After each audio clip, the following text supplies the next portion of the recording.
What are the current lung cancer screening guidelines, and why do they matter? Imagine catching a serious health issue early enough to make a real difference. That's exactly what lung cancer screening aims to do. Currently, experts recommend that adults between 50 and 80 years old who have a significant history of smoking get tested once a year with a special type of scan called low-dose computed tomography. This scan uses less radiation than a regular scan and can spot lung cancer at an early stage when treatment is most effective. But not everyone qualifies. To be eligible, a person should have smoked at least 20 pack years.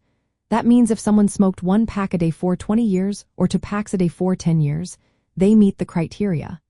The guidelines also specify that current smokers or those who quit within the past 15 years should consider screening. If someone quit more than 15 years ago, they might not be recommended for routine screening anymore. These rules are set because screening is most beneficial for those at the highest risk, and it helps avoid unnecessary tests in low-risk individuals. The main organizations behind these guidelines include the United States Preventive Services Task Force, the American Cancer Society, and the Centers for Disease Control and Prevention. Their goal is to catch lung cancer early, when it's easier to treat and the chances of survival are higher. Studies show that doing annual scans in high-risk groups can actually reduce the number of deaths from lung cancer.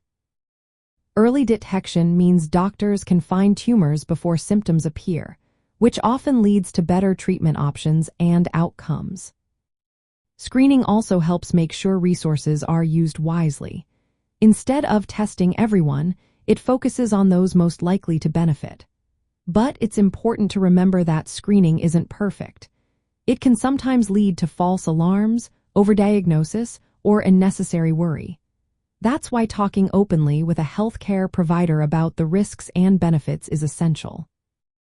Recent updates aim to include more people, especially groups that have historically been underrepresented, like some minority populations, who are at higher risk for lung cancer.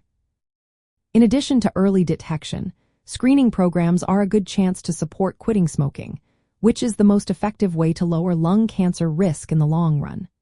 When someone is preparing for a diagnosis, understanding if they meet the screening criteria can help them and their doctor decide on the best plan. If an abnormality is found, further testing or procedures may be needed to determine if it's cancer. Overall, these guidelines are a vital tool in fighting lung cancer. They help identify the disease early, improve chances for successful treatment, and save lives. If you think you might qualify, it's important to discuss screening options with your healthcare provider. Remember, every person's health situation is unique, so personalized advice is always best.